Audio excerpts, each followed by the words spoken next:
एक जगह वर्णन आता है प्रसंग में, एक बार नामदेव जी का कीर्तन चल रहा था, तो कीर्तन की ध्वनि पंडरीनाथ भगवान को सुनाई देने लगी। तो पंडरीनाथ भगवान रुक्मणी जी से बोले सुनो, मेरा मन नहीं लग रहा अब यहां पर। रुक्मणी जी बोली क्या करना है? बोले मैं जा रहा हूं कीर्तन में। बोले इतने लोग जो दर्शन के लिए आ रहे हैं ये? बोले अब इनको आप संभाल लो, लेकिन मुझे बहुत जोर से मन कर रहा है कीर्तन में जाने का, मुझसे रुका ही नहीं जा रहा, मैं जा रहा हूं नामदेव जी के कीर्तन में। रुक्मणी जी बोली आप जाइए, मुझे उसकी कोई परवाह नहीं, उसके लिए मना नहीं, लेकिन आप एक चीज देखिए, नामदेव जी नेत्र बंद करके गा रहे होंगे, वैष्णव उछल उछल करके नृत्य कर रहे होंगे, आप जैसे ही जाओगे पूरी जनता आपके पीछे पड़ जाएगी, कीर्तन में भंग हो जाएगा, आप जाकर के वहां कीर्तन में विक्षेप डाल दोगे। तो एक बार पंडरीनाथ जी रुक गए, बोले अच्छा हाँ सही कह रहे हो, फिर तो नहीं जाऊंगा मैं।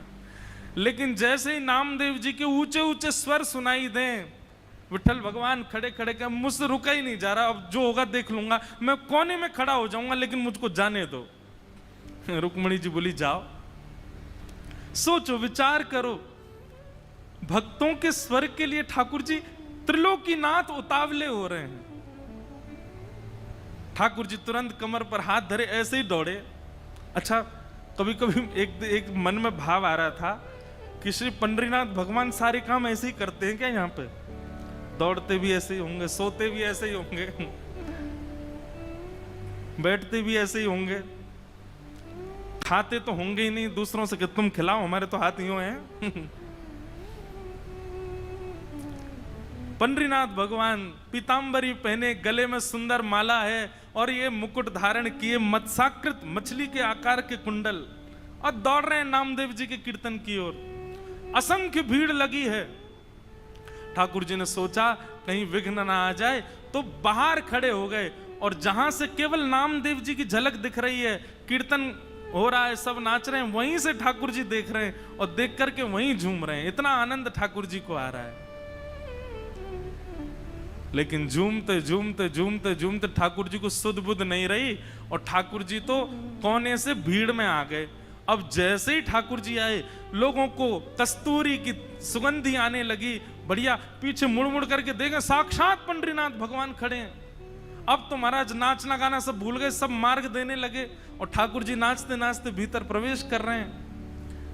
नाचते नाचते ये स्थिति हो गई, इतनी भीड़, कोई पांव छू रहा है, कोई हाथ छू रहा है, स्पर्श करते करते ठाकुर जी की पीतांबरी खींच ली किसी ने, और ठाकुर जी के वस्त्र उतरने लगे, लेकिन ठाकुर जी नृत्य नहीं छोड़ रहे हैं, उछल उछल करके नाच रहे हैं। स्थिति ये हुई, आज हरि देखे नंगम नंगा, ठाकुर जी के सबरे वस्त्र खींच खींच के ले गए, और ठाकुर जी निर्वस्त्र अवस्था में नृत्य कर रहे हैं नामदेव जी के कीर्तन। नामदेव जी के जब नेत्र खुले और सामने ठाकुर जी को देखा, नेत्र सजल हो गए। जय हो। कभी कभी संशय होता है नाथ, हम आपके भक्त हैं कि आप हमारे भक्त हो? अरे इतना उतावलापन, इतनी उत्सुकता तो किसी भक्त में नहीं होती, वो अपने वस्त्र का भान तो रखता है, आप तो कीर्तन में वस्त्रों का भी भान नहीं रखते नाथ। ऐसे हमारे श्री पंडरीनाथ पर बड़े दयालु ठाकुर जी। तो जनाबाई जैसे ही पहुंची नामदेव जी के घर, वहां नामदेव जी कीर्तन कर रहे थे, वैष्णव नाच रहे हैं, मृदंग लेकर के करताल बजा रहे हैं। तभी जनाबाई को क्या दिखा कि श्वेत श्वेत वस्त्र, श्वेत श्वेत टोपी पहने, सब वार करी, और इनके बीच में एक पीतांबरी पहने और गोल गोल गोल कोई घूम रहा है।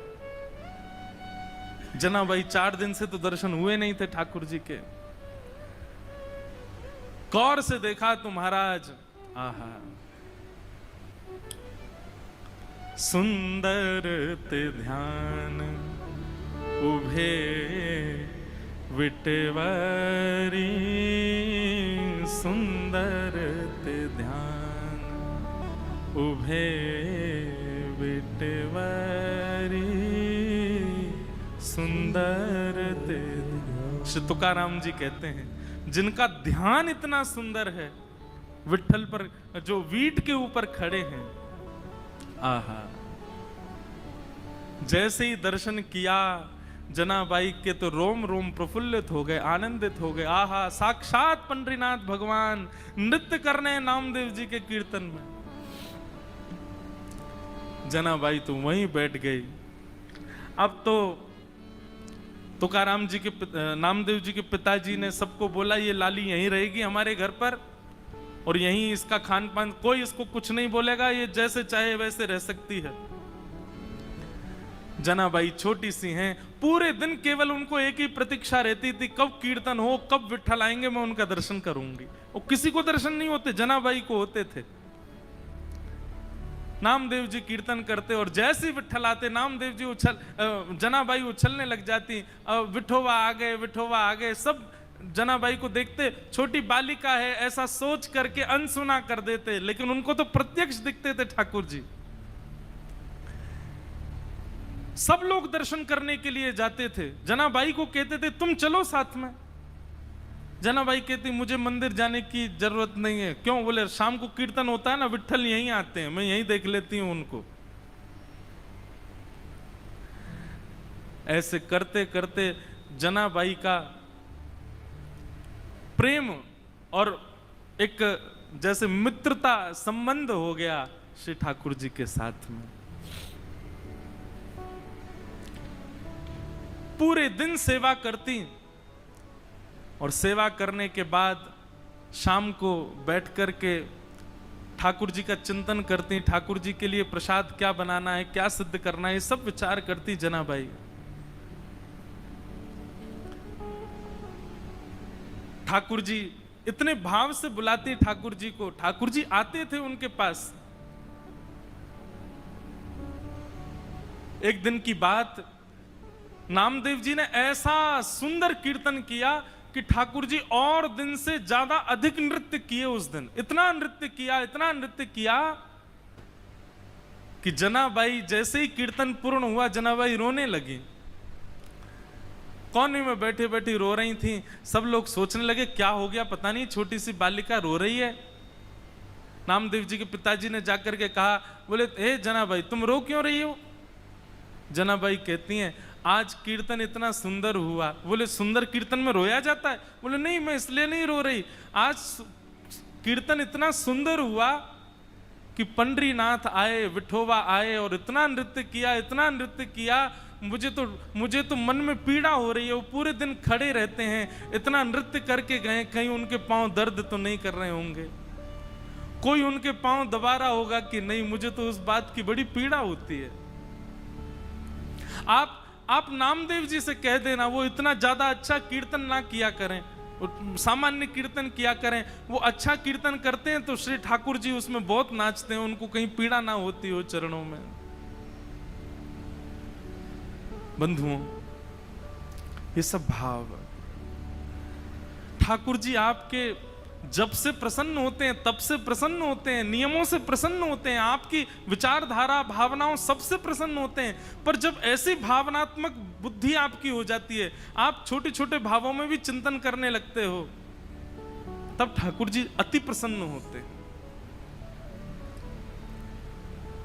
हमारे गोवर्धन के श्री पंडित गया प्रसाद जी महाराज, अभी की बात 20-25 वर्ष पहले गिरिराज जी में झाड़ू लगाते थे। कोई कहता बाबा तुम पूरी गिरिराज जी में झाड़ू काहे को लगाओ? तो बाबा ब्रज भाषा में बड़े भाव से बोलते, कहा बताऊं, जे नंद जी को लाला माने नाए, नंगे पाम डोले पूरे ब्रजमंडल में, और नंगे पाम डोल तो गिरिराज जी पे आतो होएगो, तो यहाँ पे ये कंकड़ पत्थर और ये कांटे बाकी पामन में लग जाते होंगे, फिर रोतो जातो होगो, यशोदा मैया को बतातो होगो। या हमारे मेरे मन में तो भाव आवे कि मैं झाड़ू लगाए कि सबरे कंकड़ पत्थर और सबरे कांटे इनको किनारे कर दूं, कहीं नंद जी को लाला आवे तो वाके पामन में कहीं कोई कठोर वस्तु लग नहीं जाए। और ये बात कहते कहते रोने लग जाते थे। ऐसे भाव। बंधुओं, क्षमा करना आपका नियम 1 घंटे से 4 घंटे में परिवर्तित हो गया। आपकी साधना 4 घंटे से 1 दिन में परिवर्तित हो गई, आपकी तीर्थ यात्रा हर साल की 4 बार की फिक्स हो गई, इससे ठाकुर जी प्रसन्न नहीं होते। पर आप जब भी नेत्र बंद करते हो, आपके चिंतन में एक भाव, एक प्रेम प्रकट होता है, जैसे अपनों के लिए होता है वैसा प्रेम ठाकुर जी के लिए प्रकट होता है, तो ठाकुर जी प्रसन्न होते हैं। जनाबाई मन में सोच रही है, मेरे पास विठोबा होते, मेरे पास विठ्ठल होते, घी लेकर के आती, चरणों में मालिश करती, अपने हाथ से चरण दबा देती, मेरा विठोबा बहुत कष्ट में आ गए होंगे आज तो। और यही बोलती जा रही है, यही बोलती जा रही है। अब सब तो वहां से उठ करके सोने चले गए, लेकिन वो यही चिंतन कर रही हैं, आज विठ्ठल के पांव में दर्द हो रहा है, आज मेरे पंडरीनाथ के चरणों में दर्द हो रहा होगा। ये भाव मन में सोच ही रही थी कि इतने में ही पीताम्बरी पहने, कटी पर हाथ धरे, सुंदर सांवल वर्ण ठाकुर जी का श्री पंडरीनाथ भगवान वहीं प्रकट हो गए। और प्रकट होकर के जनाबाई के सामने बैठ करके पांव आगे पसार दिए, बोले रो क्यों रही हो, तो फिर दबाओ हमारे चरण। आपको अगर लग रहा है कि हमारे पैरों में पीड़ा हो रही है तो दबाओ ना। आहा, जनाबाई, छोटी सी जनाबाई अपने हाथों से ठाकुर जी के चरण दबा रही है।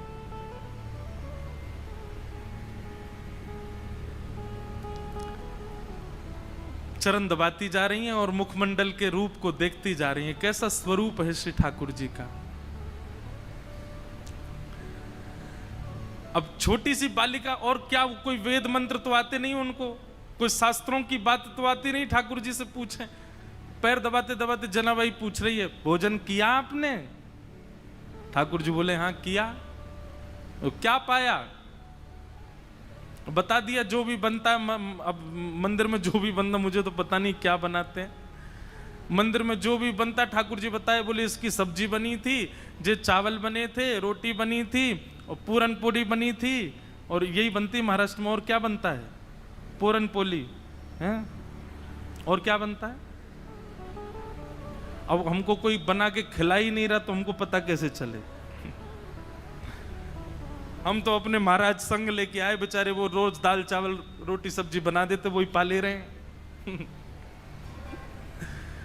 ठाकुर जी ने बताया, बोले पूरन पोली बनी, ये सब्जी बनी, चावल बने, ये सब पाया मैंने। जनाबाई पैर दबाते दबाते, अच्छा कल क्या पाया था? ठाकुर जी बोले यही पाया था। बोले जो आज पाया वही कल पाया? बोले हाँ यही पाया था। अच्छा तो परसों क्या पाया? ठाकुर जी बोले परसों भी यही पाया था। और 4 दिन पहले क्या पाया था? ठाकुर जी बोले यही बनता है, ये लोग मुझको यही देते हैं और कुछ नहीं देते, इनका फिक्स है, ये वही बनाते हैं वही खिलाते हैं मेरे को। इनका मंदिरों में नियम थोड़ी बदलता है, जो सब्जी है, जो दाल है, जो वही बनता है, रोज वही खिलाते ठाकुर जी को।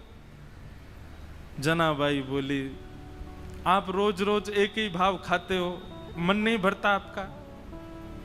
ठाकुर जी बोले भरता तो है, पर ठीक है कोई बात नहीं, भाव से बनाते हैं तो पाता हूं। जनाबाई बोली मैं कुछ नया बना के पवाऊं तो?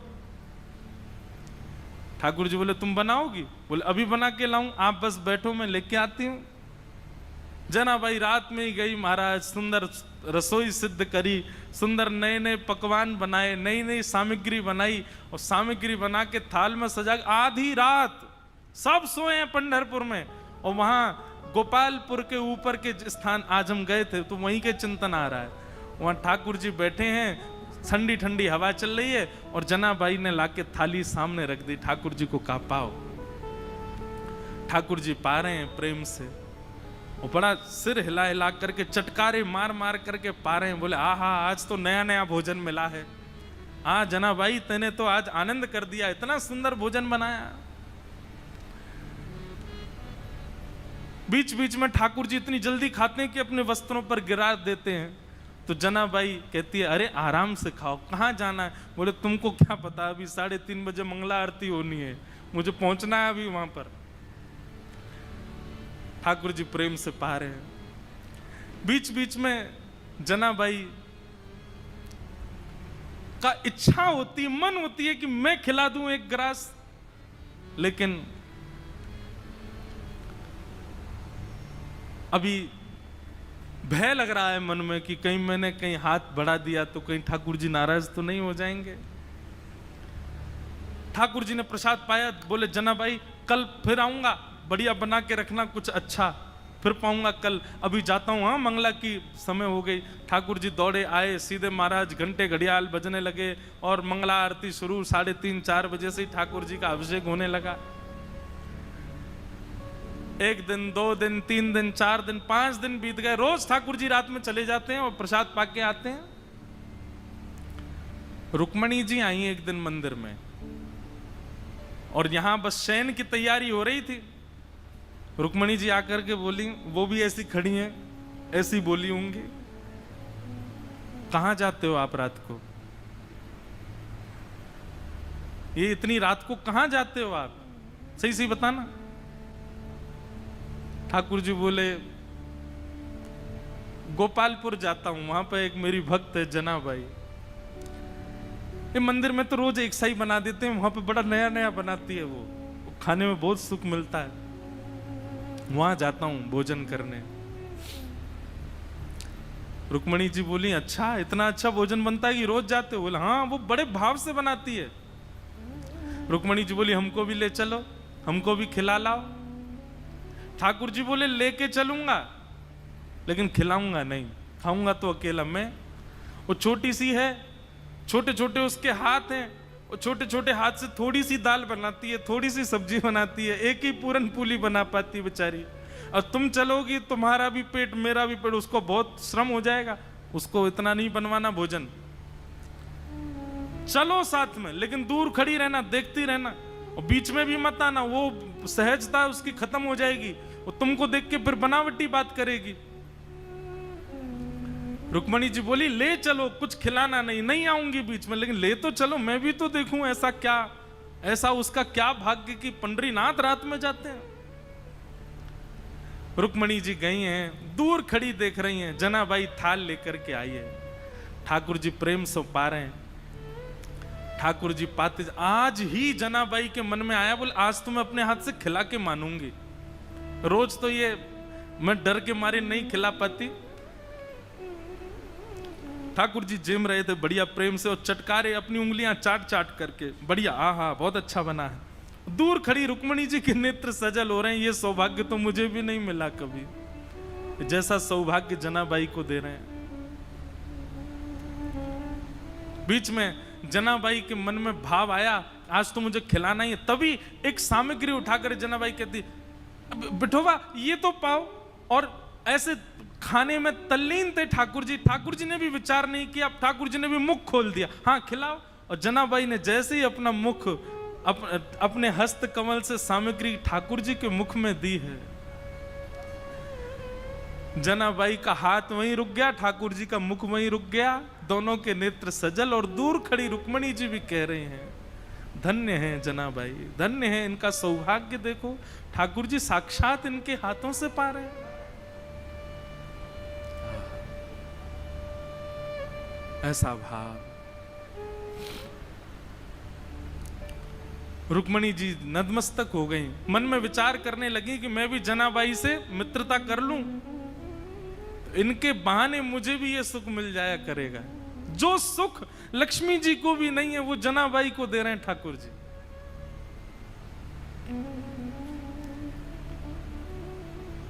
ठाकुर जी नित्य जाते हैं, रात भर जनाबाई के पास रहते हैं और कुछ नहीं करते, जनाबाई अपना काम करती रहती है, ठाकुर जी बैठे बैठे देखते रहते हैं।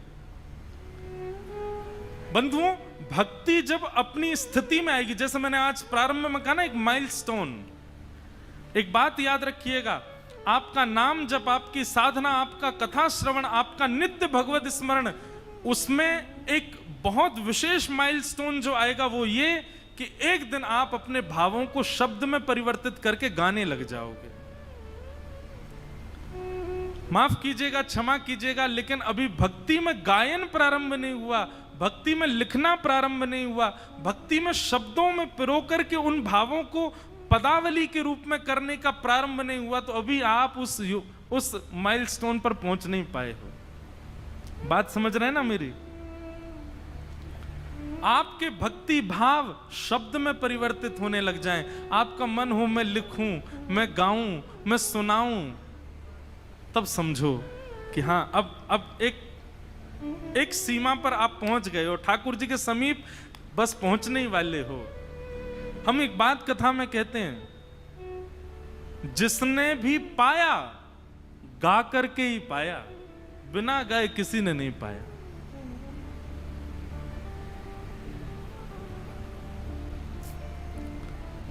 आहा, मीराबाई गाती हैं, सूरदास गाते हैं, गोस्वामी तुलसीदास गाते हैं, सबने गाया है।